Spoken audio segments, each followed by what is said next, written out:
I started off in college as a elementary major, and then I decided I wanted to teach high school, so I actually flipped to a biology major, and then somehow ended up a history major during my second semester of college.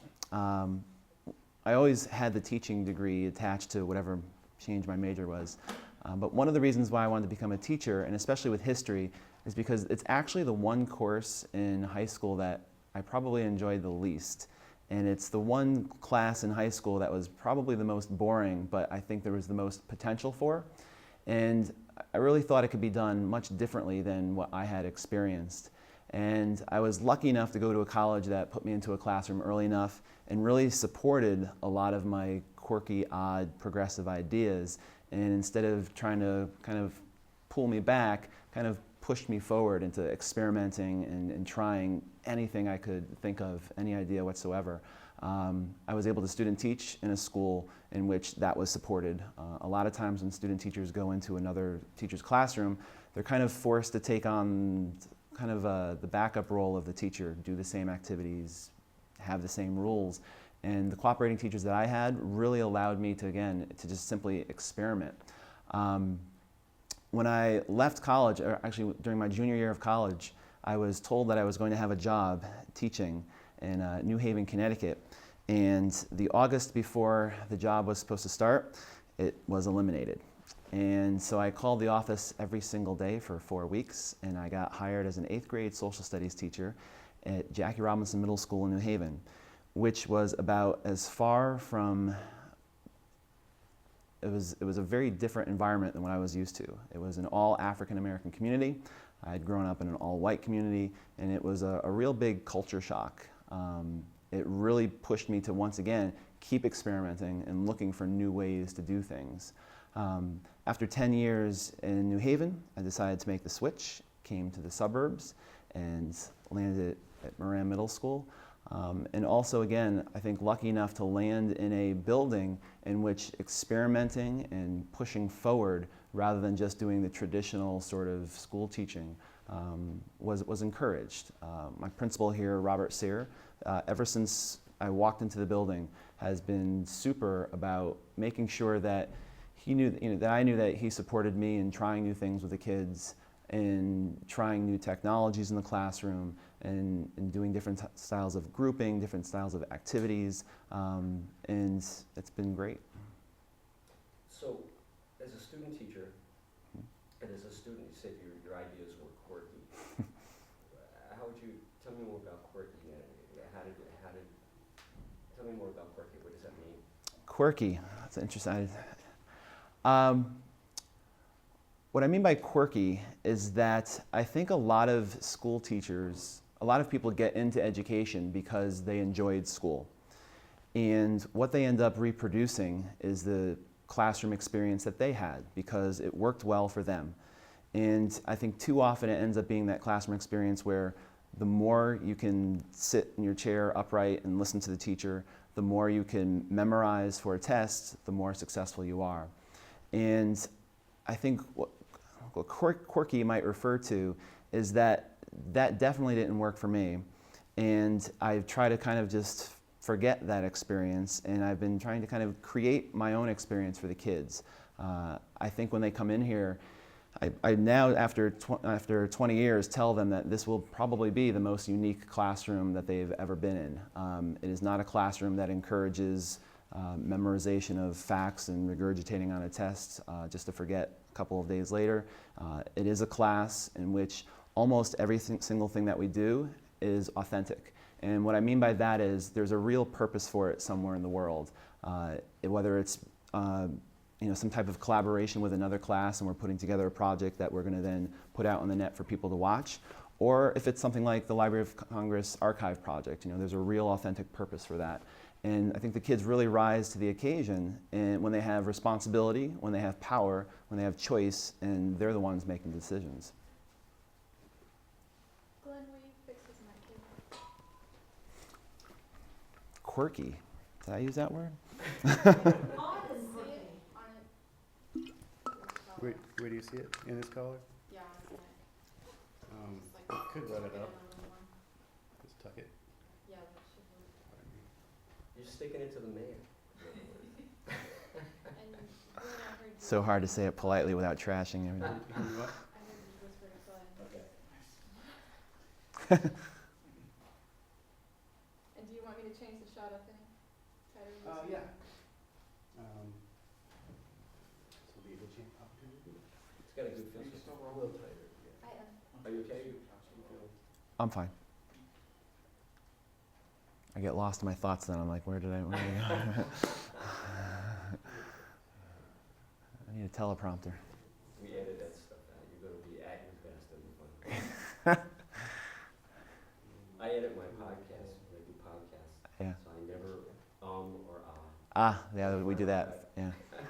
That's why. All the dumb questions gone. Yes. Oh, well, yeah, we'll edit this down to nothing. This will be like a 5 seconds. That's great. So I'm giving you some quality stuff then. Huh? We'll build a legend around you by the time.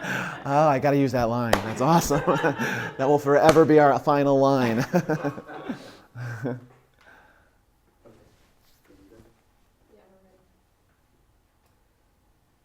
So before we go further into what you're doing with the kids right now, just tell me a little bit more about the age groups. It sounds like you have been mostly around 8th graders between experience in New Haven and here. But as a student teacher, you had a range of students to teach. So can you talk about, did you select this age group, Mhm. or which been your experience with kids from, let's say, K to 12? Okay. My experience with rewording the question, huh? I've had experience with almost every single age group of students.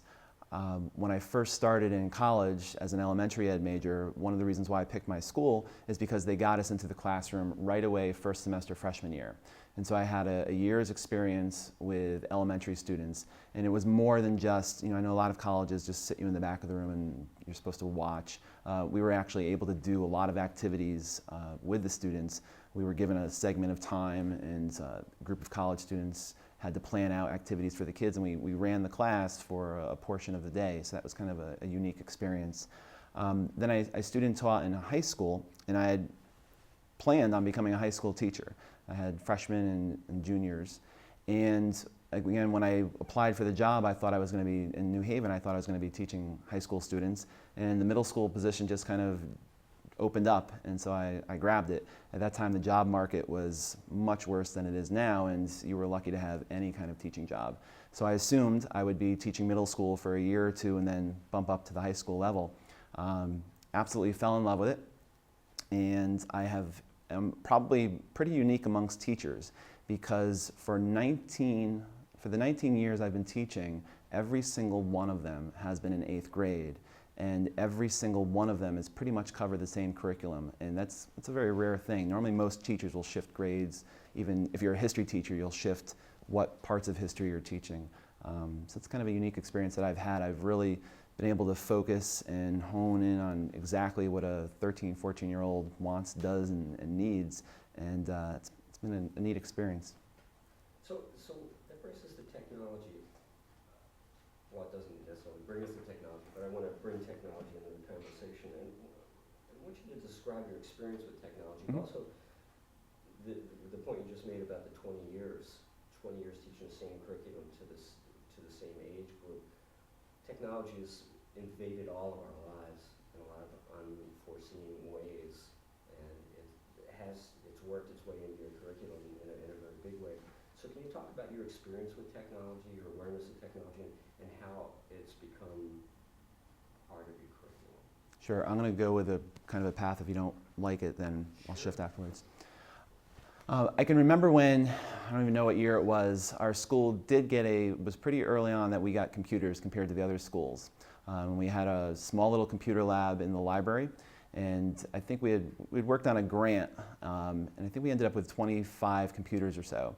And that was obviously just at the beginning of the internet, and the kids were so excited about going on there. And what I found was the most immediate result was that I was really able to individualize instruction, at least from a content level. And what I mean by that is, if we are studying the Civil War and we are just stuck with our textbooks, we're stuck with whatever the textbook publisher thought was important about the Civil War. If we have the ability to look up more information by way of the internet, if a kid has a certain interest in a certain battle, or if they have a certain interest in a certain aspect of the war, they can kind of follow their interests and go with it. And their passion really comes out in the end product instead of being told, here is exactly what you have to know about the Civil War from the textbook. Probably it was about 5 years ago. Every time I have a student teacher, I try to learn something new so that when they leave, I come back with this totally new, fresh idea. And I think it was about 5 years ago when I decided to start messing around with something called a wiki. And I think a lot of times people think that a lot of the technology that we use in schools today has just been around for so long. Really, most of the things that we do have only been available to us at the most since 5 years ago. When wikis came out 5 years ago, I experimented with it, did a lot of research into how you can use it, experimented creating some lessons with it, and as soon as my student teacher left, got the kids onto the wiki. Unfortunately, it was so slow back then, connection speeds and wireless was not heard of here, that it just bogged down so much that the kids just kind of said, no, Mr. Bogush, it's not ready for us. We're ready for it, but it's not ready for us. And so we kind of put it aside because it was actually taking away from their experience having to wait for things to upload. The following year, we ended up with some new computers, and again, obviously everything is growing by leaps and bounds, and the speed of the internet is growing by leaps and bounds. We did use the wiki again, and everybody in class, it was amazing the impact it had on the different things we were doing. Kids were starting to work more collaboratively. Kids were a lot more interested in making sure that things were edited and well done because it was going to be seen by anybody. We were still I think in my class, at the infant stage of how to use technology. We were still using it to kind of replace old technology. For us, the wiki was still basically a really fancy notebook and pencil or pen. And it wasn't until the next year in which I think we really unleashed its power. We got in contact with other schools from across the world, all the way down to Australia, and we did some collaborative projects together. And so you can go onto a page and you can see, both groups working together collaboratively. You can see the kids putting together their own web pages on certain topics and creating totally new information based on their conclusions that was unavailable anywhere else. And it was great for the kids to see, you can put the page counter on each one of the pages, that when kids across the country were researching certain topics, they were actually coming to our kids' pages for their information. They had made their research so well done and so precise, instead of kind of a generic textbook thing, that when there was another kid out there in the country who really wanted to focus on a single part of, say, the Lewis and Clark expedition, that my kids' pages always popped up on the top of Google. And just that was so motivating to them. Google is everything and to these kids, and when you can type in a topic and have your page be the third one on Google, that just empowers you. You feel as though you are now responsible not just for your own learning, but you're responsible for the learning of a lot of other people that you actually might never see. They're faceless people. But having a counter on the page, the kids could say, 150 people used my information over the last 2 months. And I think that that just really motivated them to really be more creative with it and go a little bit farther in pushing the limits of what a wiki can be used for. What can you embed on a wiki? What are the different ways you can utilize the collaborative powers of a wiki? From the wiki, we moved on to blogs, we moved on to podcasts. We were probably one of the first classes to really use a blog nonstop for an entire year and not just use it for a special project. And also using it in a content class. It's trying to work in something like that it was very difficult. But again, I think as soon as they saw that the rest of the world listens to what I say when I put it out there, it was just amazing impact that it had. I took some surveys of the kids and, how did it change your writing? And it was amazing the answers that I received. I will now, from simple answers such as, I will now proofread my writing before I hand it in. That's a simple end. And from the other end of, I now feel like, I can't remember the exact quote, but it was something along the lines of, I no longer feel like a small little house, I feel like I'm the Eiffel Tower. And it's a real sense of empowerment when the kids are getting responses from people across the world and engaging these people in a conversation about whatever they were writing. It was amazing that the friendships that my kids built with students from across the world, and I will use the word friendship, and I know that's some people will say, oh, it's just someone else that's writing on their blog or going back and forth with them, but I think there was some real genuine friendships that lasted beyond the class. There were friendships that led to other collaborative activities. I had a student last year who became friends with a girl from Australia, from Tasmania. And eventually the girl from Tasmania, her whole class was going back and forth with my student. And finally they said, we would love to meet you face to face. And of course, it's a long plane trip and we can't go there on a field trip. So they arranged a Skype conversation at night. And this was all, my student, did all the organization. So it was my student at night in her house. It was like 9 o'clock at night. And she met with her friend's first period class in Tasmania, on the other side of the world. And I think that's the sort of thing that, as other kids saw that happening, then they started to be more motivated to do like sort of things. I think the other thing that using the technology did was it really empowered them. I'm going to cut that part. Where was I going? Change the shot up again. I'll pause. Did you want to get a drink on there? Are you okay? I'm fine. Tell me when.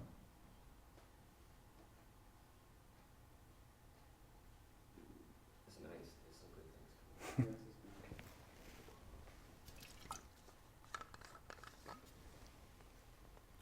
Yes, it's a little more to the right. Yeah. I can't remember. Isn't Tasmania part of Australia? It's not a separate country, right? I didn't say that, right? It's a state of Australia. I didn't say it wasn't, right? I said actually they were in Tasmania. All right, so that doesn't... Okay, all right. That's why I lost focus. I was like, no, I didn't just do that. Yeah, well, Can you edit out and replay the word? Okay. All right, I lost it. Are we back? yeah, we're back on. Okay, set? I can keep going? Yeah. Okay. The other thing that using technology did for the students is it really gave them confidence that anything was possible. There was nothing out of their reach. There was no knowledge out of their reach. There was no decision that was out of their reach. And it really connected them to all sorts of people who had more answers than me. It really connected them to a network of people in which, I think it's, where am I going with that? I can see the end, but I can't see the middle. I'm going to start over. I think another thing that it really did for them is it gave them a lot of confidence that nothing was out of their reach. One of the things that they found was that if they needed to contact somebody, they just did. And I know that might sound kind of silly, but in a normal classroom, you might be sitting around researching a topic, and you might say, oh, I wonder what a certain answer is to a question, and it can kind of just fizzle in a class. Here, we have the ability to actually call that person, write that person and invite them into our classroom virtually. When we were studying about Frederick Douglass, we were able to actually talk to someone who was making a movie on Frederick Douglass. They invited us in to help make the movie and do some research for them. And so it's, again, another real-world application. Thanks, Bill. I'm going to kill that point. I've lost it. I had it. Hey, take a breath. It's one I make all the time, and it normally is like really... You have to start before Frederick Douglass, because there was noise. That's Well, what- and All right. there's something I want to ask you along those lines, so maybe it'll Go ahead. help jar anything, but it's something that you brought up when I asked about the podcasts Mhm. and the Skype thingies. Who picked the people? Mhm. Because you've got some impressive people, scientists and whatnot. And you said the kids did. Right. I think that's the other thing that, who picks is a great question. And if I can convert it to who has the power, who makes the decisions, who has the responsibility for what goes on in the classroom. And if it is me in front of the classroom, then all of those answers is, I have the decisions, I make the decisions, I have the power, it's my responsibility for what goes on. And really that kind of kills any kind of incentive to want to know anything more about something, because you know that your job as a student is just to sit back and let me tell you what you should know. When you put technology into their hands, again, it really allows you to individualize and allows the students to take some of that power from me in a really fascinating way. They no longer have to wait for me to tell them, here is what you have to do, here is what you should know. They can investigate it on their own. They no longer have to wait for me to say, here is what your final product should look like. They now have almost an unlimited number of choices of how they could display their knowledge. They no longer have to give an assignment to me, which inevitably, if you think about it, most of the things that are done for school end up in a garbage can. And when I've asked this question at conferences, it's very rare to have anyone raise their hand and give one example of a student's assignment that did not go in the garbage can. And if you think about it, if I asked you to write a paragraph and told you I was going to tell you everything that was wrong with it, put a grade on it, and then throw it out, you really wouldn't have much motivation to do your best. When you are being told that your videos that you're creating right now are going to be sent to a group of students in Nevada, or whatever the state may be, there's a lot of incentive there. There's a lot of incentive, especially when you've met your audience via video conferencing. There's a lot of motivation when you find out that you're not just going to be working by yourself, but you're going to be teamed up with a third grader in Georgia. And now the role of the student has totally shifted, and now they're in a leadership position. And they are working with this third grader from Georgia, and they're creating this book that's going to get sent to another group of students in Oakland to read, who will then give us some video feedback and send it back to us. They get to decide that entire process. They get to decide how the book is made, how they're going to create it, how they're going to send it. It's amazing what happens to their confidence level.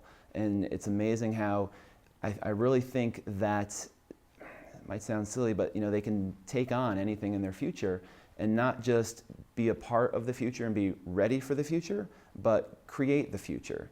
That they are in charge of what the world is going to be like. They don't have to worry about fitting in because they're empowered to create the future. And I think it's a neat response that I get from a lot of the kids, especially on evaluations, is that sort of thing. I don't remember how I became aware of the Web Archive program. It's lost in my memory, and I was actually trying to remember the other day of who told me. I'm going to assume, I just remembered. It just came, hold on. Point you're trying to make? No, I just remembered how I found out. It just finally popped in my head. You ready for this? This is an interesting story. This is a really interesting story. Oh, wait, and use the words library card. Just one time, just for Brandon. Yes. Not LOC. That's what all the kids call it, so you might want to tell them that. All right. I found out about the Web Archive program through Twitter. I started Twitter a few years ago, and I can remember that someone sent out a link saying, hey, look at this really interesting program. And I opened it, thought it sounded amazing, but was wondering whether or not I should take on an additional thing. And it's one of those things that I kind of put aside for, put into my bookmark sort of files and said, maybe I'll look at it in a little while, I don't know, a few days, few weeks. And as I was bookmarking it, as I was clicking the page, the due date showed up on the page. And I realized the due date, it was the next day. And if I remember correctly, I worked on the application all day and submitted it about an hour before the final due date, and ended up getting accepted and was really excited. There's something, it's a really neat program as is, being able to archive all of the websites.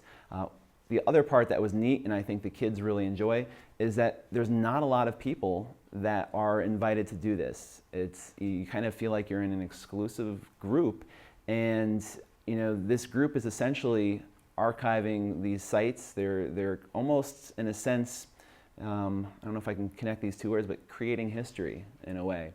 And to be one of those few people that is creating history, I think is just absolutely amazing. And I think it's amazing. And I think that's the part of this that the kids really get most excited about. And they actually don't get excited about it until Cheryl from the Library of Congress had called them the last 2 years, and she had used that line in both conversations. And after she uses it, there's this kind of quiet hush that kind of builds over the kids, because they kind of replay that line in their head.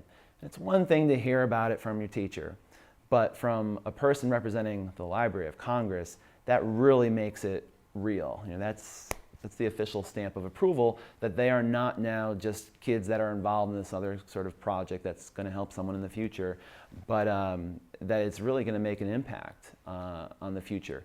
In this class, we've looked at other primary sources. We're in 19th century United States history, and so they have looked at primary sources on what was it like to be a kid in the 19th century.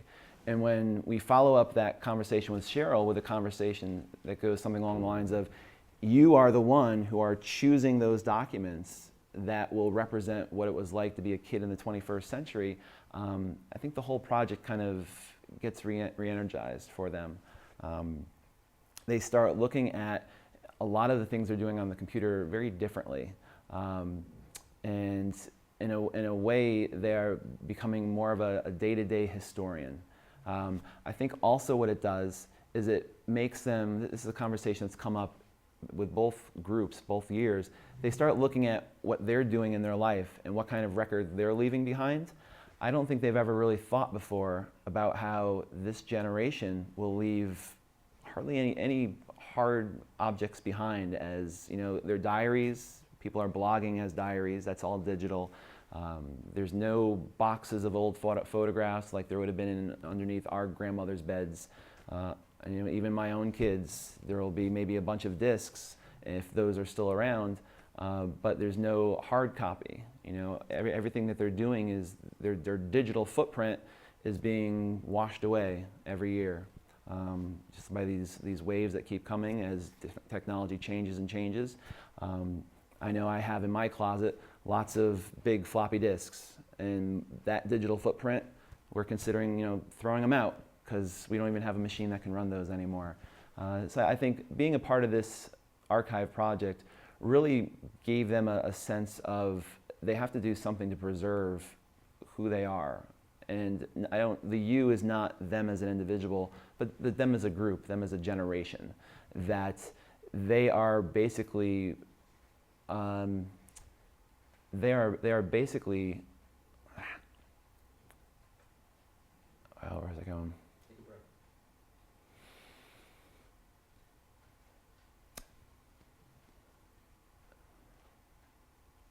I think one of the things that's so special for them as being a part of this project is that they get to represent their generation.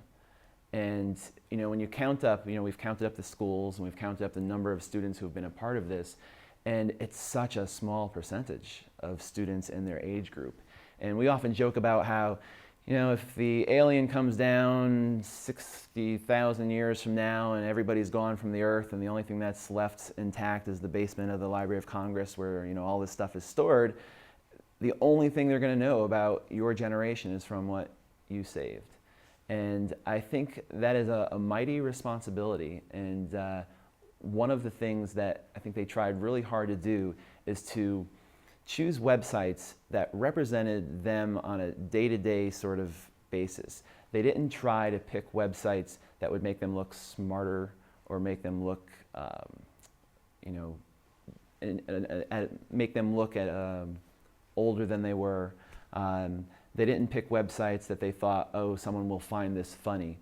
They worked really hard in just picking the websites that really represent their day-to-day activities and nothing more. It was really hard, really hard for me to step away and not have any influence on the websites that were being picked. And what was interesting is, we did this in the beginning of the school year. It was probably for the first 2 meetings, I was always getting the question, should I save this website? Should I save this website? And I said, I'm not the one. I can't decide. I can't. If it's a website that you go to on a day-to-day basis and it represents a little part of you, then that is what you would save. Feed me a question. No, that's okay. I think you covered the whole range of the All right. experience, and we'll get the specific details when we interview them, when Cheryl interviews them and they talk about Mhm. the thing, the site by site and their choices in their own words. All right, because I'm feeling really unhappy with that answer. That's That's fine, and actually, these last things are kind of cleanup questions. One was the biggest challenge you face as a teacher in facilitating this project. You just said, just keeping out of it. Mhm. That's a big challenge, unless there's anything you want to add to that. How useful, what value does web archiving add to the course that nothing else can?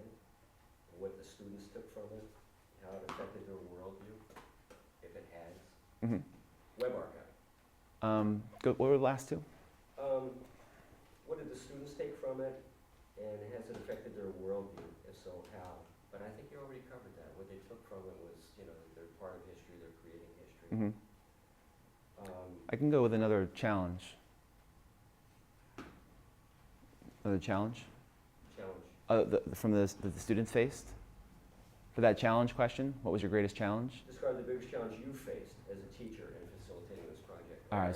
Is there a challenge that you have in mind that the students faced? Yeah. Okay. Okay, Is it rolling? yeah, go ahead. I think one of the things that the students found challenging is believing that what they did on the internet was actually important to someone in the future. I think in the beginning, there was a real attitude of, why would anybody want to know that I was looking at this site? Why would anyone want to know that I was interested in this topic? And it took a couple of conversations to make them realize that it is important to know about what this generation represents. And it took a little while to make them kind of pause when they were on the internet and say, all right, I'm on this website. Is it important to me, or am I randomly here? And then to put it into the archival process. And too often I found them just going from site to site that they really enjoyed, but because it was just such a part of their natural everyday life, they didn't even stop to say, all right, this is something I always do. I think in the beginning they were almost kind of trying to find what are my most special sites. What are the ones that I think are the most important that I normally go on, and they kind of forgot about all the ones that are just part of their every day-to-day sort of life. And I think that's kind of like a lot of history, a lot of the day-to-day mundane sort of tasks in people's lives they never wrote about because everybody did them. They did them all the time. Why would I write about them? Because everybody knows about it. And I think there was kind of a switch we had to hit in the kids that this is just your day-to-day life, and it's going to be very important someday, and you need to pause every once in a while to just reflect on what you should include from it. That's fine. Yeah, I have two final questions. All right. Cheryl, if you could think of anything you want me to ask. One is, did anything surprise you in the end when the project was finished? You saw the results. What was all that done? Mhm. Did anything surprise you about the project results? One of the things that surprised me the most at the end was how few websites we actually archived. I think we all went in thinking that we were just going to put hundreds and hundreds of websites into the archive program. And it didn't take too long before everyone started to kind of turn to one another and say, that's it. We don't have anything else to add. We've pretty much depleted all the sites that we would normally travel to and take a look at on a day-to-day purpose. They did kind of stretch a little bit to say, all right, well, here's a website I go on seasonally, say like if it's for a particular sport. Or some kids were, say if a kid is a swimmer, they might seasonally go on to a certain website. But I think they exhausted their list of websites pretty quickly, which surprised them and definitely surprised me. And what they found is that while they might spend a lot of time on the internet, they really spend their time on a very small percentage of websites. And I don't even think that was known to them before this started. And once in hearing them talk back and forth, you get the impression that for a lot of the kids, it might even be just 1 or 2 or 3 websites that they spend 90% of their time on. And that other 10% is just stuff that they might pop onto by accident. But there's artists who spend a lot of their time just on a couple of particular artist sites. There are kids who were involved in sports that really just spent their time on a couple of sites that were mainly about sports. So I think that was the biggest surprise to me and to the kids. And was there a second question? Yeah. It's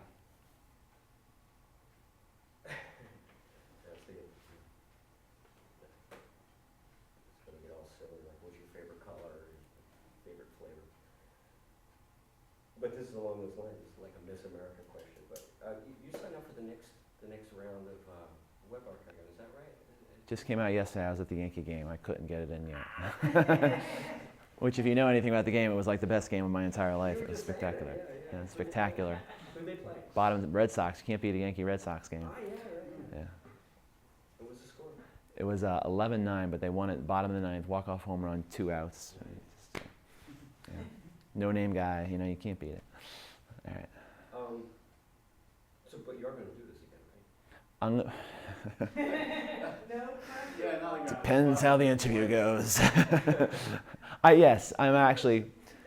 I'm actually really excited. I wrote. That's not the question, so you don't have to be all formal. No. You're gonna do it again. Yeah. I'm actually. I wrote to Cheryl and I said, "Oh, here's things I'm thinking of. Maybe why not." And I think I'm actually. Once it came in the email last night, I think I'm really excited about it. Can't go on camera. So here's the question. Go ahead. So now, having had this experience. Yep. And told us everything you told us about your understanding how things went, what might you do differently this next time? Mm-hmm. How would you approach it differently, or what is anything going to be different? We just like the screen in the background.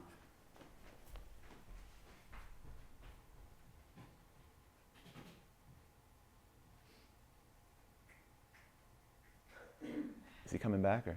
Yeah, Okay. it's okay when the kids watch it, it gives us something to focus on. I had the best answer and then I lost it. Ay. Wait. What would you do differently? Yep. Yeah, what would you do differently? So No, I had it set up. When you asked the question, I had it set up in a nice little progressive sort of thing. Let me just get it back.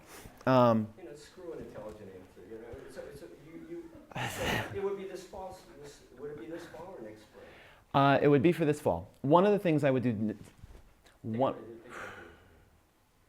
One of the things I would do differently next time is.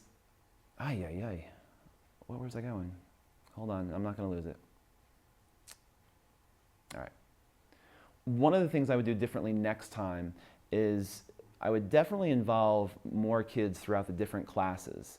The last 2 years I had a student teacher in my room, and so it kind of made it hard for me to incorporate it within the classes, and so I ended up doing it as an after-school activity.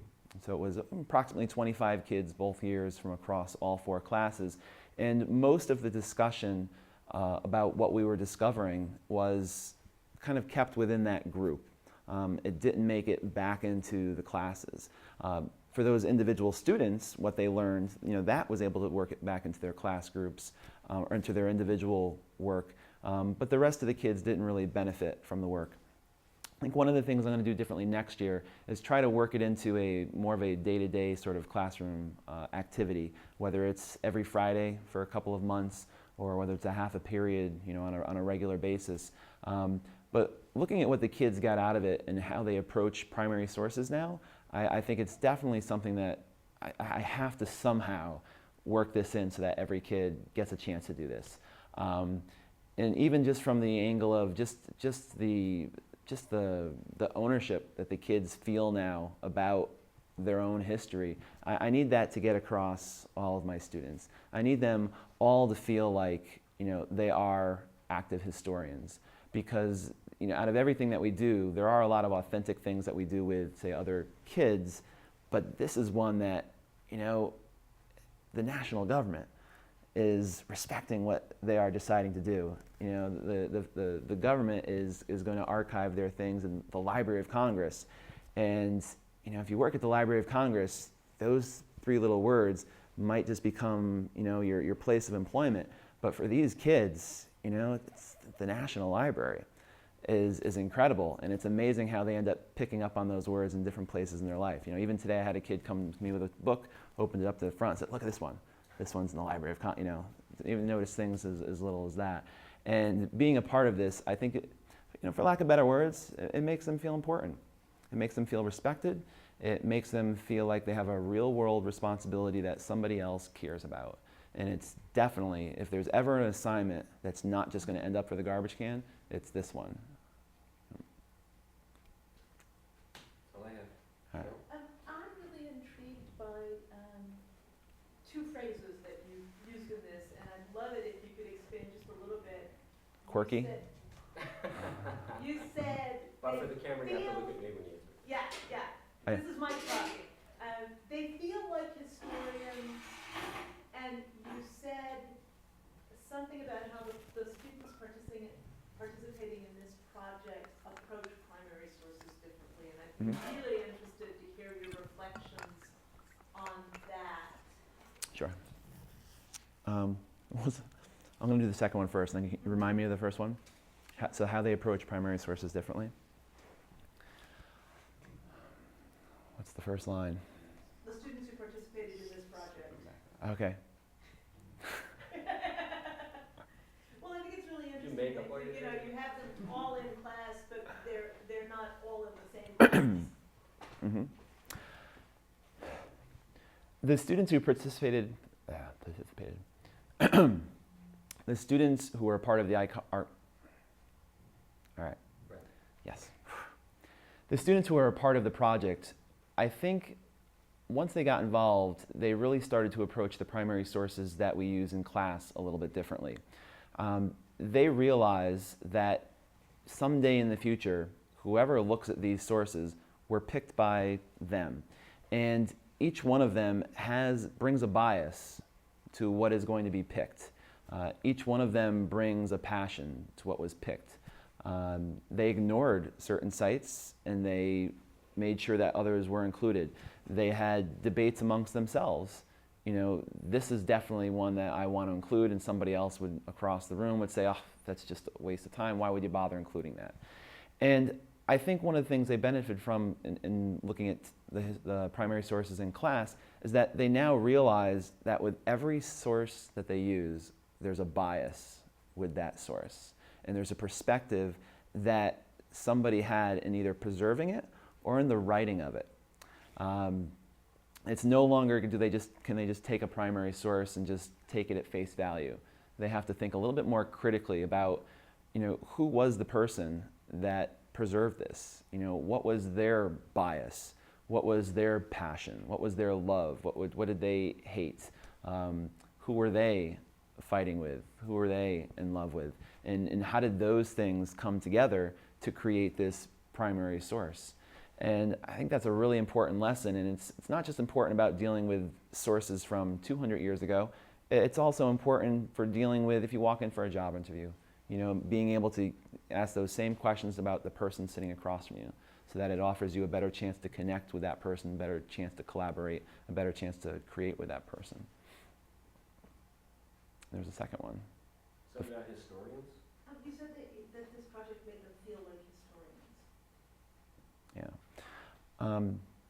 The archive project really made them feel like historians. You know, as far as they're concerned, don't want to go there. Hold on.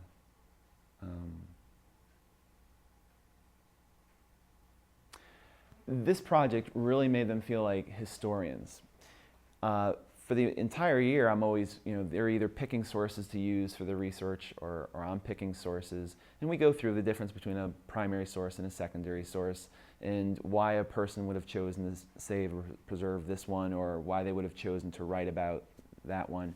And I think what they kind of found through this archive project is that, in a sense, they became historians.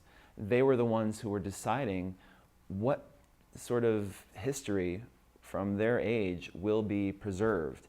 And it kind of gave them a unique outlook on what they did and what they do on the web. It made them really consider, what does this represent? This site that I'm preserving, how does this represent me? How does it represent the time that I live in? What's the bigger picture that someone looking at the site 200 years from now would get about our generation, the town I live in, the state, the bigger picture. Your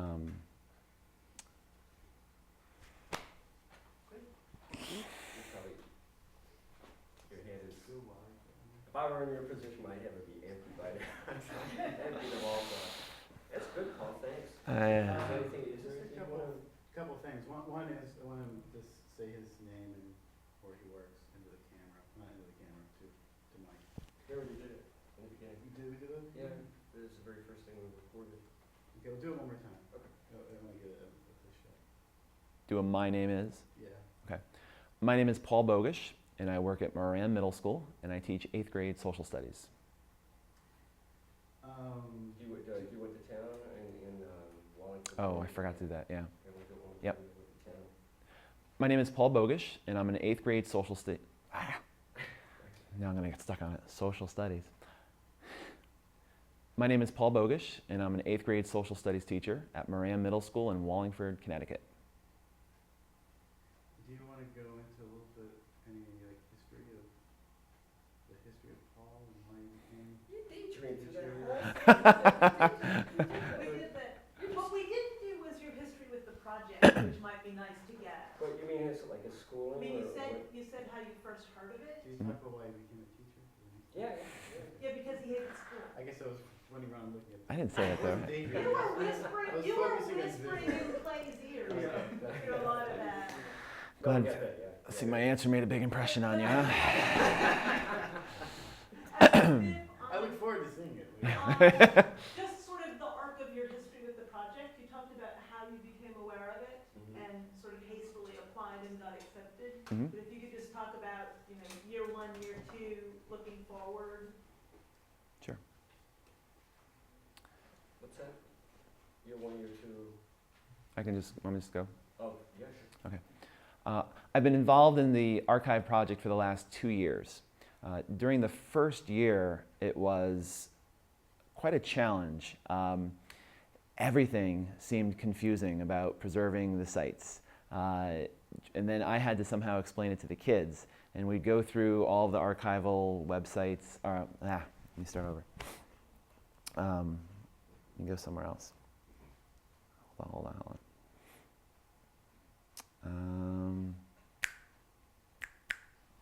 What was my first line? I'm involved for 2 years. That's where you want me to go, right? That was great. Okay. I've been involved in the archive project. Let me do it differently. My classes have been involved in the archive project for the last 2 years. And when we did it last year, it was much more challenging than this past year. The whole archive project, hold on. All right. My classes have been involved in the archive project for the last 2 years. And when we first started, it was quite a challenge to kind of learn how to actually archive the websites. It was a challenge how to present this to the students. How would I frame this entire project?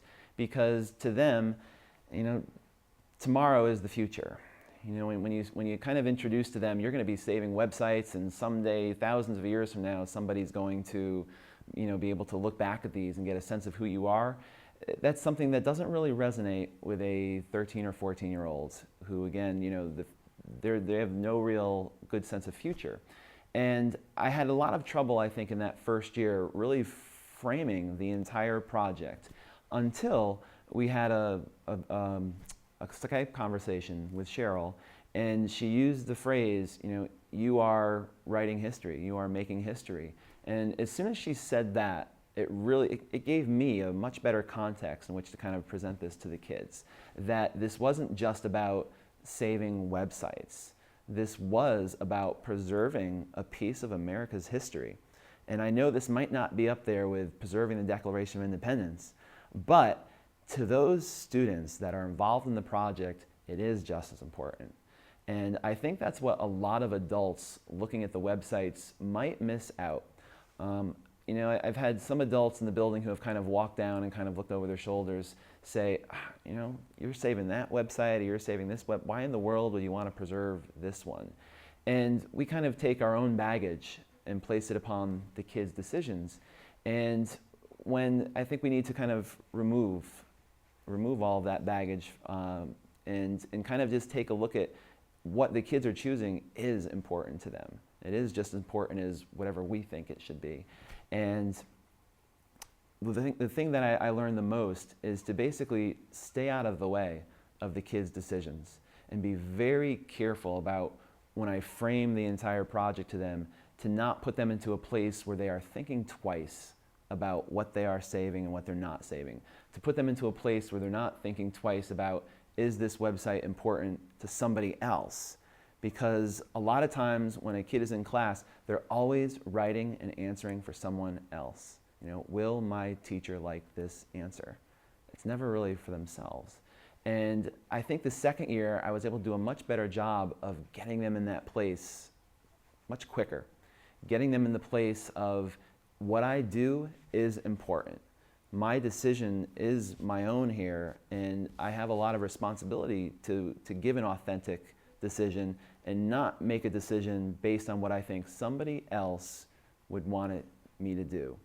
And in order to do that, you have to kind of leave years of school baggage behind. You know, you leave years of, the teacher is going to tell me what is right and wrong. And I think if I've learned anything over the last 2 years, I've learned how to make this the collection, the kids' archive, I think, more authentic, more them. More when you look back at their collections, you really are looking into their heart and soul, and not into some sort of distorted, you know, view of who they are. And I think that is just a real precious, neat thing that someone years from now is going to really get a real good look at who my kids are, and not who they wanted them to look like. Awesome, thank you. Yeah. I think that's gotta be it. The students who are a part of the project, I think once they got involved, they really started to approach the primary sources that we use in class a little bit differently. They realize that someday in the future, whoever looks at these sources were picked by them. And each one of them brings a bias to what is going to be picked. Each one of them brings a passion to what was picked. They ignored certain sites, and they made sure that others were included. They had debates amongst themselves. You know, this is definitely one that I want to include, and somebody else would, across the room, would say, oh, that's just a waste of time. Why would you bother including that?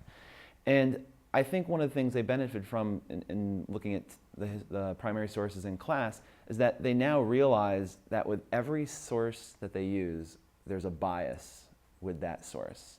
And there's a perspective that somebody had in either preserving it or in the writing of it. It's no longer can they just take a primary source and just take it at face value. They have to think a little bit more critically about, you know, who was the person that preserved this? You know, what was their bias? What was their passion? What was their love? What did they hate? Who were they fighting with? Who were they in love with? And how did those things come together to create this primary source? And I think that's a really important lesson, and it's not just important about dealing with sources from 200 years ago. It's also important for dealing with, if you walk in for a job interview, you know, being able to ask those same questions about the person sitting across from you, so that it offers you a better chance to connect with that person, a better chance to collaborate, a better chance to create with that person. There's a second one. So about historians? You said that this project made them feel like historians. Yeah. The archive project really made them feel like historians. You know, as far as they're concerned, don't want to go there. Hold on.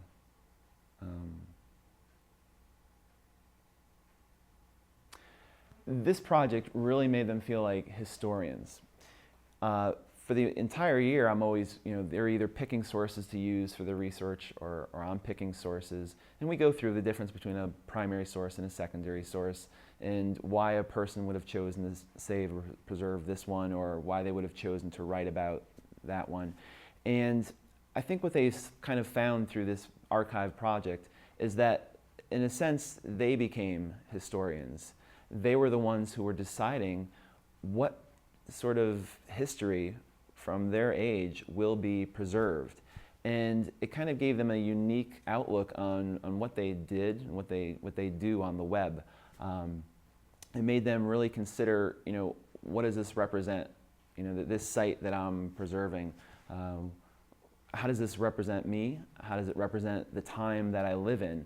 What's the bigger picture that someone looking at the site 200 years from now would get about our generation, the town I live in, the state, the bigger picture. Probably,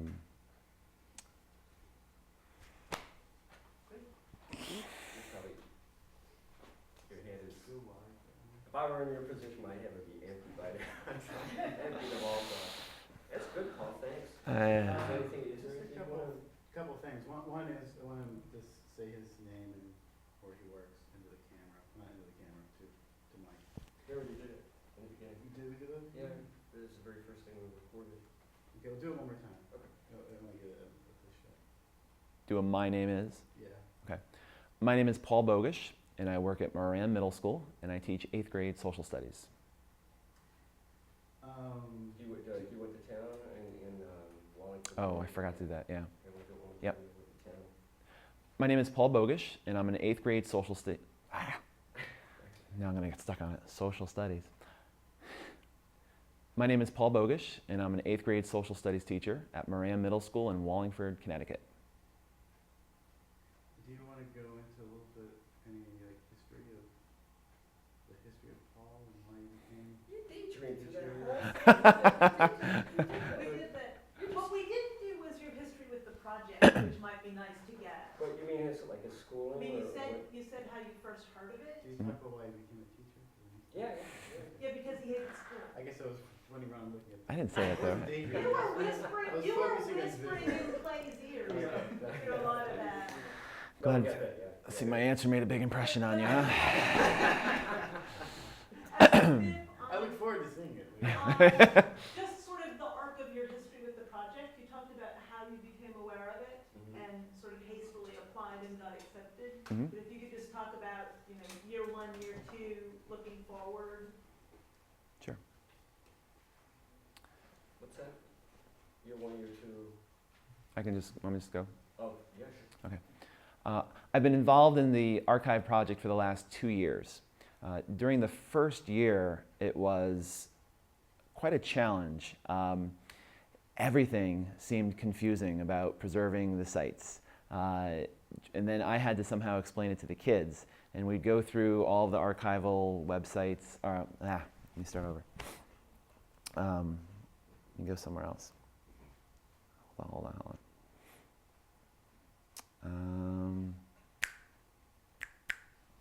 What was my first line? I'm involved for 2 years. That's where you want me to go, right? That was great. Okay. I've been involved in the archive project. Let me do it differently. My classes have been involved in the archive project for the last 2 years.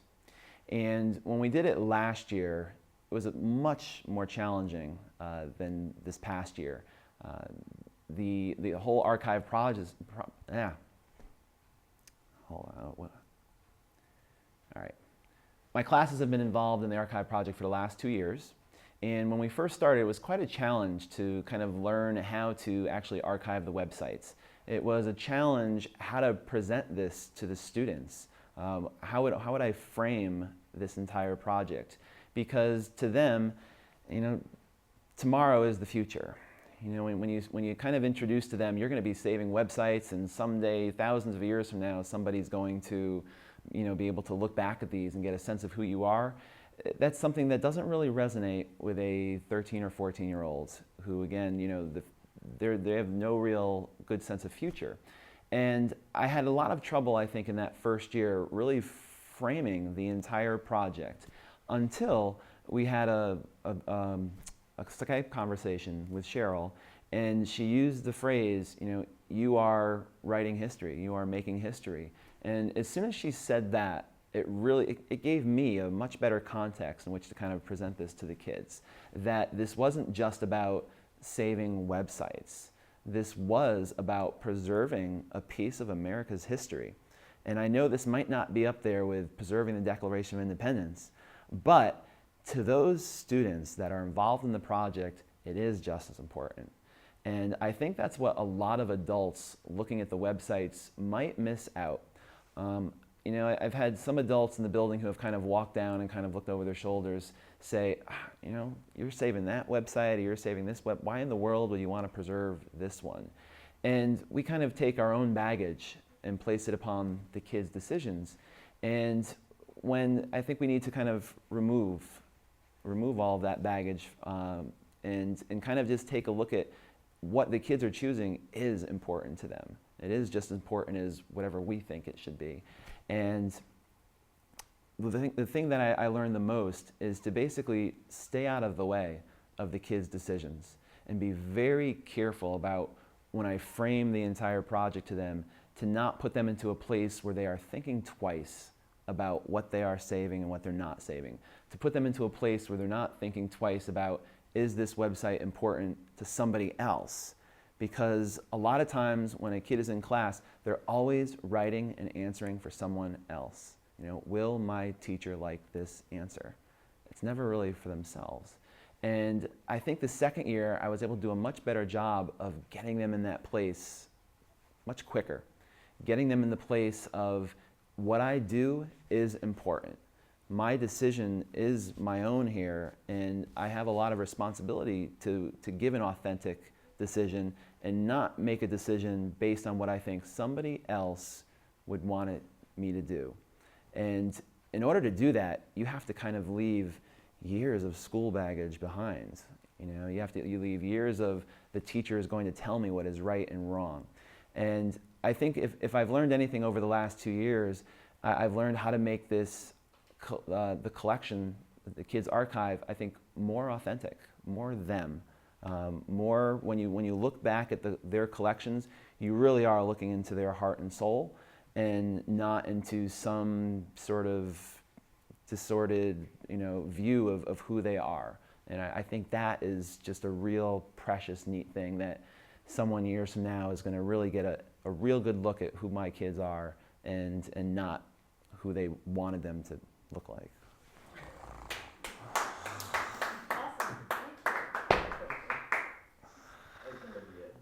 I think that's gonna be it.